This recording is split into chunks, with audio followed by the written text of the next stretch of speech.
Hello everyone, welcome to the channel. आज हम पाठ योजना 11 डिस्कस करेंगे। जब भी हम कोई पाठ योजना बनाते हैं तो उसमें कुछ जनरल इन्फॉर्मेशन फिल करते हैं। जैसे कि विषय हमारा भौतिक विज्ञान है। प्रकरण आज हमने चंद्रमा और पृथ्वी लिया है और ये कक्षा छठी का प्रकरण है। दिनांक और कालांश आप वही डालेंगे जिस भी दिनांक में आप बच्चों को ये पाठ योजना पढ़ा रहे हो। फिर आते हैं हमारे सामान्य उद्देश्य। तो जो हमारे सामान्य उद्देश्य होते हैं वो सब्जेक्ट ओरिएंटेड होते हैं। यानी कि अगर हम बच्चों को सब्जेक्ट यानी कि विषय भौतिक विज्ञान पढ़ा रहे हैं तो भौतिक विज्ञान को पढ़ाने के हमारे क्या उद्देश्य होने चाहिए।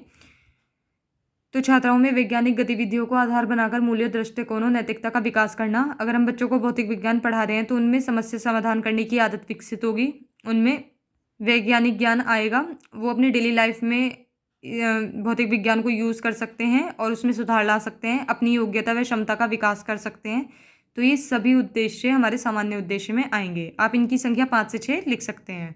फिर आता है विशिष्ट उद्देश्य। तो जो हमारे विशिष्ट उद्देश्य होते हैं वो टॉपिक ओरिएंटेड होते हैं। यानी कि अगर हम बच्चों को टॉपिक यानी कि प्रकरण चंद्रमा और पृथ्वी पढ़ा रहे हैं तो उसे पढ़ाने के हमारे क्या उद्देश्य, क्या ऑब्जेक्टिव्स होने चाहिए। तो पहला, छात्राएं चंद्रमा और पृथ्वी के विषय में बोध कर सकेंगी।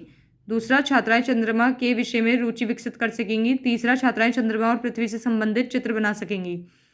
तो ये सभी उद्देश्य जितने भी टॉपिक से रिलेटेड रहेंगे हमारे सभी विशिष्ट उद्देश्य में आएंगे। फिर आती है सहायक सामग्री। तो शाम पर चौक, चार्ट, डस्टर आदि इन सब की हेल्प से हम बच्चों को पाठ्य योजना पढ़ा सकते हैं, मतलब छात्र अध्यापिका। फिर आता है पूर्व ज्ञान। तो छात्राएं पृथ्वी से संबंधित सामान्य जानकारी रखती हैं।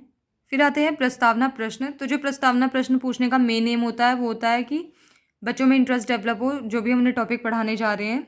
मतलब कि अगर हम बच्चों को जाके, मतलब जो छात्र अध्यापिका हैं वो क्लास में जाएं और सीधे पूछने लगे चंद्रमा क्या है, पृथ्वी के विषय में बताइए, इसके कितने ग्रह हैं या क्या है, तो बच्चों को शायद इंटरेस्ट ना आए।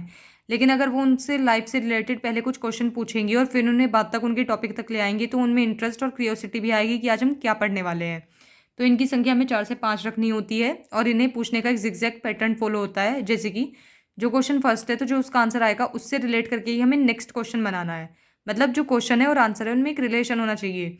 ऐसा नहीं है कि आंसर कुछ और दिया बच्चों ने और फिर क्वेश्चन कुछ और अलग ही बना रहे हैं हम, तो उनमें रिलेशन होना चाहिए। फिर जो सेकंड का आंसर आएगा उससे रिलेट करके हमें नेक्स्ट क्वेश्चन बनाना है। तो ऐसे करते करते उन्हें हम अपने टॉपिक तक ले आएंगे। तो इसमें 2 कॉलम बनेंगे, छात्र अध्यापिका क्रियाएं और छात्र क्रियाएं। तो पहला प्रश्न है हमारे सौरमंडल में कुल कितने ग्रह हैं। तो बच्चे आराम से बता देंगे 8 ग्रह हैं। फिर दूसरा, ये 8 ग्रह कौन कौन से हैं। तो बच्चे बता देंगे मंगल, बुध, पृथ्वी, बृहस्पति, शनि, यूरेनस और नेपच्यून, शुक्र। देन तीसरा, पृथ्वी ग्रह पर खड़े होकर रात के समय ऊपर आकाश में देखने पर हमें क्या क्या दिखता है। तो तारे, चंद्रमा, उल्का आदि। देन फोर्थ, पृथ्वी और चंद्रमा में क्या संबंध है। तो ये आ जाएगा संभावित उत्तर। संभावित उत्तर का मतलब है कि बच्चों को अब नहीं पता, तो अब फिर इसको जो छात्र अध्यापिकाएं हैं, प्यूपल टीचर हैं, वो बताएंगे कि क्या होता है। फिर आएगा हमारा उद्देश्य कथन। तो छात्राएं आज हम चंद्रमा और पृथ्वी के विषय में विस्तार पूर्वक अध्ययन करेंगे। फिर जब हम कोई पाठ्य योजना बनाते हैं तो उसमें हमें कुछ शिक्षण बिंदु लेने होते हैं। तो हमने पहला शिक्षण बिंदु लिया है चंद्रमा और पृथ्वी। तो ये भौतिक विज्ञान की पाठ्य योजना है, हम इसमें पूरे 3 शिक्षण बिंदु लेंगे। तो पहला है चंद्रमा और पृथ्वी। फिर हमें कुछ कॉलम बनाने होते हैं तो जिसमें है अपेक्षित व्यावहारिक उद्देश्य, छात्राएं ज्ञान का प्रत्यास्मरण करेंगी। फिर जो नेक्स्ट कॉलम बनेगा वो बनेगा शिक्षण अधिगम अनुभव का, जिसमें छात्र अध्यापिका क्रियाएं में सबसे पहले छात्र अध्यापिका बच्चों से विकासात्मक प्रश्न पूछेंगी। उसके बाद छात्राओं का कॉलम बनेगा जिसमें उनके आंसर लिखे जाएंगे। और फिर शिक्षण विधि या प्रविधि जो भी छात्र अध्यापिका अपने उपयोग में ले रही हैं पढ़ाते समय वो यहाँ पे लिखी जाएगी। और सबसे आखिरी में आता है मूल्यांकन का कॉलम। तो सबसे पहले विकासात्मक प्रश्न, इनकी संख्या 2 से 3 होती है और ये टॉपिक जस्ट स्टार्ट करने से पहले पूछे जाते हैं और उनसे ही रिलेट करके पूछे जाते हैं। तो प्रश्न पहला है, पृथ्वी को और किस नाम से जानते हैं। तो नीला ग्रह भी हम बोलते हैं पृथ्वी को, ये हम सब ने पढ़ा है।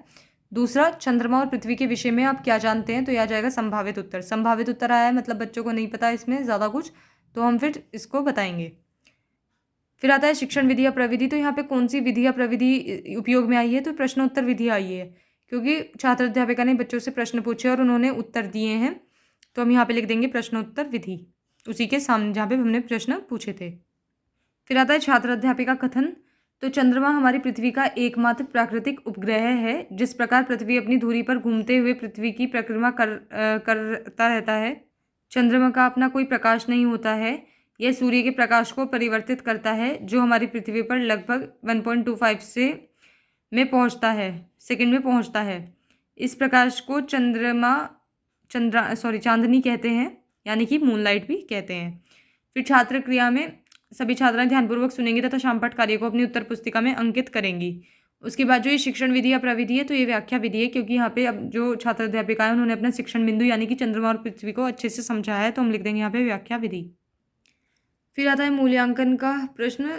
तो मूल्यांकन क्या होता है कि हमें सबसे लास्ट में पूछना होता है, जो भी हमने अब तक शिक्षण बिंदु पढ़ाया है उससे रिलेट करके ही हम यहाँ पे एक क्वेश्चन पूछेंगे। मूल्यांकन का मतलब होता है हम बच्चों का मूल्यांकन यानी कि वैल्यूएशन कैसे करें कि उन्हें कितना समझ में आ रहा है, तो हमें कैसे पता चलेगा। तो अगर हम ये जो भी हमने पढ़ाया अपने शिक्षण बिंदु में हम वहीं से एक क्वेश्चन पूछ ले तो हमें पता चल जाएगा कि उनका कितना ध्यान क्लास में है। तो प्रश्न है चंद्रमा और पृथ्वी का क्या संबंध है। प्रश्न हमें इसमें एक ही पूछना होता है और हर एक शिक्षण बिंदु के बाद में ही हम पूछेंगे। फिर आता है हमारा दूसरा शिक्षण बिंदु जो कि है चंद्रमा की कलाएं। तो फिर से सेम वही कॉलम जो हमने पहले बनाए थे। अपेक्षित व्यावहारिक उद्देश्य में छात्रा ज्ञान का प्रत्यास्मरण करेंगे। फिर आते हैं हमारे विकासात्मक प्रश्न। तो पहला, पृथ्वी के एकमात्र उपग्रह का क्या नाम है, तो चंद्रमा है। दूसरा, चंद्रमा की कलाओं के विषय में आप क्या जानते हैं, तो यह आ जाएगा संभावित उत्तर। तो जब भी संभावित उत्तर आ जाए उसका मतलब अब इसको छात्र अध्यापिका बतलाएंगे। उसके बाद जो ये शिक्षण विधि या प्रविधि है तो ये आएगी हमारे यहाँ पे प्रश्न उत्तर विधि, यानी कि प्रश्न पूछे हैं विकासात्मक और उत्तर दिए हैं छात्रों ने, तो हम लिख देंगे प्रश्न उत्तर विधि। फिर आता है छात्र अध्यापिका कथन। तो चंद्रमा प्रतिदिन अलग अलग रूप व आकाश में दिखाई देता है। यह एक हंसिए जैसी आकृति से शुरू होकर हर रात बड़ा होते होते थाली के जैसा गोल हो जाता है। इसके बाद यह फिर घटना शुरू करता है और घटते घटते बिल्कुल छिप जाता है। इस प्रकार यह क्रम चलता रहता है। चंद्रमा के आकार में प्रतिदिन आने वाले बदलाव को चंद्रमा की कलाएं कहते हैं। जिस रात चंद्रमा थाली सा दिखाई देता है उस रात को पूर्णिमा, तथा जिस रात को चंद्रमा बिल्कुल भी दिखाई नहीं देता उस रात को अमावस्या कहते हैं। उसके बाद जो छात्र क्रियाएं का कॉलम था तो उसमें हम लिखेंगे सभी छात्राएं ध्यानपूर्वक सुनेंगी तथा शामपट कार्य को अपनी उत्तर पुस्तिका में अंकित करेंगी। फिर जो हमारी शिक्षण विधि या प्रविधि यहाँ पे उपयोग में आई है वो है व्याख्या विधि, क्योंकि उन्होंने अपना शिक्षण बिंदु छात्र अध्यापिका ने अच्छे से समझा दिया है कि चंद्रमा की कलाएं को, तो हम व्याख्या विधि यहाँ पे लिख देंगे। फिर आता है मूल्यांकन का प्रश्न जो कि हमें हर एक शिक्षण बिंदु के आखिरी में पूछना होता है। तो प्रश्न है चंद्रमा की कलाओं के विषय से आप क्या समझते हैं। फिर आता है तीसरा शिक्षण बिंदु जो कि है सूर्य ग्रहण व चंद्रमा ग्रहण, चंद्र ग्रहण। तो फिर से सेम वही कॉलम जो पहले बनाए थे। तो अपेक्षित व्यावहारिक उद्देश्य में छात्राएं ज्ञान का प्रत्यास्मरण करेंगी। फिर आता है विकासात्मक प्रश्न। तो पहला है चंद्रमा का आकार कैसा होता रहता है, तो वह घटता बढ़ता रहता है, सभी को पता है। देन दूसरा, चंद्र ग्रह व सूर्य ग्रह के विषय में आप क्या जानते हैं, क्या समझते हैं, तो यह आ गया हमारा संभावित उत्तर। तो जब भी संभावित उत्तर आ जाए इसका मतलब अब छात्र अध्यापिका इसको बतलाएंगे। उसके बाद जो नेक्स्ट कॉलम है वो है शिक्षण विधि या प्रविधि का। तो ये प्रश्न उत्तर विधि है, क्योंकि यहाँ पे प्रश्न पूछे गए हैं विकासात्मक और बच्चों ने उत्तर दिए हैं, तो हम लिख देंगे प्रश्न उत्तर विधि। फिर आएगा छात्र अध्यापिका कथन। तो उसमें सबसे पहले सूर्य ग्रहण। तो जब सूर्य और पृथ्वी के बीच चंद्रमा आ जाता है तो इस स्थिति को युति कहते हैं। यह अमावस्या को होती है। इस स्थिति में चंद्रमा की छाया पृथ्वी पर पड़ती है जिससे सूर्य ग्रहण होता है। फिर चंद्र ग्रहण। तो जब सूर्य और चंद्रमा के बीच पृथ्वी आ जाती है तो इस स्थिति को व्युति कहते हैं। यह स्थिति पूर्णिमा को होती है। इस स्थिति में पृथ्वी की छाया चंद्रमा पर पड़ती है जिससे चंद्र ग्रहण होता है। तो आप चाहें तो इसमें और इन्फॉर्मेशन ऐड कर सकते हैं, हमने यहाँ पे इतना ही लिखा है। उसके बाद नेक्स्ट कॉलम था छात्र क्रियाएं का। तो छात्राएं ध्यानपूर्वक सुनेंगी तथा शामपट कार्य को अपनी उत्तर पुस्तिका में अंकित करेंगी। फिर जो ये शिक्षण विधि या प्रविधि थी तो यह व्याख्या विधि है। फिर लास्ट में बनता है हमारा मूल्यांकन का प्रश्न। तो चंद्र ग्रहण कैसे होता है। फिर सारे शिक्षण बिंदुओं को पढ़ाने के बाद आप बच्चों से पुनरावृत्ति प्रश्न पूछेंगे। तो एक तरह का रिवीजन होता है, रिकैप होता है, जो भी अब तक हमने पढ़ाया है अपने शिक्षण बिंदु में हम उनका एक रिवीजन कराते हैं। तो ये हम फिलअप की फॉर्म में यानी रिक्त स्थान या कोई ट्रू फॉल्स की फॉर्म में भी पूछ सकते हैं। तो इनकी संख्या 3 से हम 4 कर सकते हैं। प्रश्न पहला है चंद्रमा हमारी पृथ्वी का एकमात्र डैश उपग्रह है। दूसरा, चंद्रमा के आकार में बदलाव डैश कहलाती है। तीसरा, जब सूर्य और पृथ्वी के बीच चंद्रमा आ जाता है तो उस स्थिति को डैश कहते हैं। तो इस तरह से हम छोटे छोटे क्वेश्चन पूछ के उनका रिवीजन करा सकते हैं। फिर लास्ट में आता है गृह कार्य। तो जो गृह कार्य होता है वो छात्र अध्यापिका को रोज़ देना होता है और नेक्स्ट डे आके इसको चेक भी करना होता है और ये इंपॉर्टेंट होता है। और इसमें यहाँ पे हम जो क्वेश्चन है वो 3 से 4 लिख सकते हैं, लेकिन अभी मैंने 2 ही लिखे हैं। आप चाहें तो इसमें और ऐड कर सकते हैं। तो प्रश्न पहला है चंद्रमा और पृथ्वी के बीच क्या संबंध है। दूसरा, चंद्र ग्रहण व सूर्य ग्रहण का चित्र बनाइए। तो आप चाहें तो इसमें और 2 क्वेश्चन ऐड कर सकते हैं।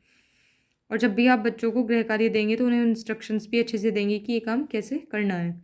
उसके बाद ये यहाँ पाठ्य योजना यहाँ पे समाप्त होती है। अगर आपको भौतिक विज्ञान से जुड़ी हुई और पाठ्य योजना देखनी है तो मैं डिस्क्रिप्शन बॉक्स में उसका लिंक दे दूँगी पूरी प्लेलिस्ट का, आप वहाँ से चेक कर सकते हैं।